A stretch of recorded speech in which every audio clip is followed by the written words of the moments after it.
Во рамките на една држава, општините како локални заедници представуваат микрорегиони, но сепак секоја општина има своји специфичности и треба на неја да се гледа како на поширока заедница на низините граѓани. Општината како природна и општествена средина треба да биде обезбедена и безбедна средина за живење во која граѓаните ќе ја чувствуваат личната и правната сигурност, слободно ќе се движат и ќе придонесуваат за низиниот развој. Ниту една општина не е имуна на севкупните состојби во општеството и повеќе или помалку нерешените стамбени услови, злоупотребата на работниот труд, невработеноста, слабењето на семејните врски и човечката комуникација. Миграцијата, воспитната запуштеност, ограничените образовни можности, понекогаш и недостатокот од поддршка на заедницата во корелација со други ризик фактори предизвикуваат социјална дезорганизација и појавување на девијантни и криминални однесувања, нарушување на јавниот ред и мир, што всушност се една од основните загрозувачи на безбедноста во заедницата и главни грижи на локалната заедница, која се повеќе треба да издвојува време, пари и човечки ресурси за нивно сузбивање и спречување. Ако се погледнат статистиките за личната и колективната превенција, сигурно ќе се добијат податоци дека голем број граѓани и фирми ја зголемиле личната сигурност и безбедност преку поставување на видеонадзор, алармни уреди, но и преку ангажирање на агенции за обезбедување. Локалниот совет за превенција започна да функционира пред 12 години со воспоставување на системот партнерство на локално ниво, при што беа идентификувани прашања, приоритети, проблеми и врз основа на нивна анализа се изгради соодветна локална политика за превенција, која што представува динамичен процес на постојано менување, на дополнување и евалуација. Превенцијата се градеше со мултисекторски пристап во соработка и координација меѓу голем број субјекти, како што се самите граѓани,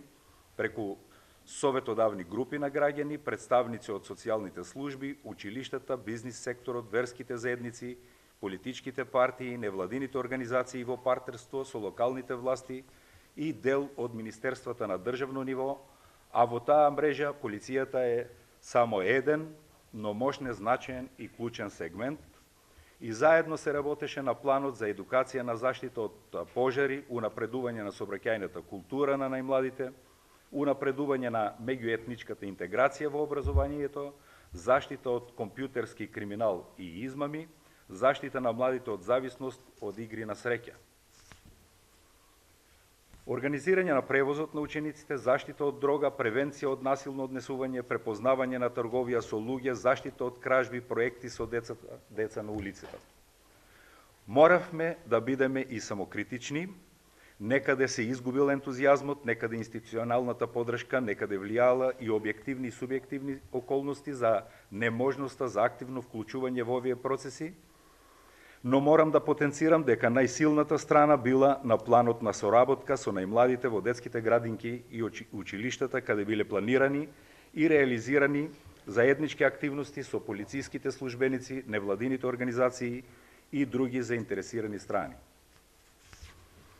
Улогата на градоначалникот во овој дел, како координатор и носител на лидерството на локалниот совет за превенција, придонесе кон обезбедување услови за едукативни работилници, непосредна соработка со урбаните и руралните заедници, поврзување на граѓаните што имаат заеднички интереси во партиципативното креирање на буџетот, организирање јавни дебати и промовирање на превенција во медиумите. Вклучувањето на кампањите на превенција против корупцијата и интегритетот придонесоа да се изгради системот на интегритет и политиката на заштита од корупција на локалното ниво. Со сето тоа, на градоначалникот му се обезбедени неколку елементи за ефикасно работење, особено за намалување на ризикот од корупција, се гради и негува духот на интегритет на лично и институционално ниво и се обезбедува независност, професионалност и отчетност во извршувањето на утврдените надлежности. Обединувачката функција на градоначалникот, како со граѓаните, така и со сите институции, неминовно е најистакнатата и во својата секојдневна работа, која е видлива и чувствителна спрема сите фактори на ризик кои може да бидат присутни на територија на една општина. Граѓаните мора да бидат реални дека сите проблеми не можат да бидат решени на сечие задоволство и секогаш ќе се јавуваат нови проблеми. Меѓутоа, системот треба да биде подготвен да се адаптира и да побара најразлични видови можни решенија, реактивни, превентивни и проактивни, и тогаш ефикасноста и ефективноста ќе бидат повеќе од загарантирани. Општина Струмица донесе повеќе стратегии од долгоречен карактер кои се однесуваат на образованието, младите, социјалната заштита и соработката со граѓанскиот сектор. Во програмските определби на сите стратегии се одредени приоритетите кои возможуваат непосредно учество на граѓаните како во идентификувањето на проблемите, така и во донесувањето на одлуки за нивно решавање. Неминовно постои потреба од мобилизација на сите локални ресурси за да се решат проблемите и да се промовира безбедноста и сигурноста на сите граѓани. Го користиме механизмот за поттикнување и реализација на транспарентноста на локалната заедница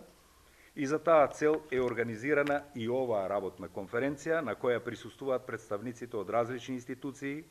невладини организации, верски заедници, медиуми и други засегнати страни. Градоначалникот и советот во една општина се инструменти во рацете на граѓаните, преку кои може да се остваруваат нивните заеднички потреби и интереси. Ви благодарам на вниманието.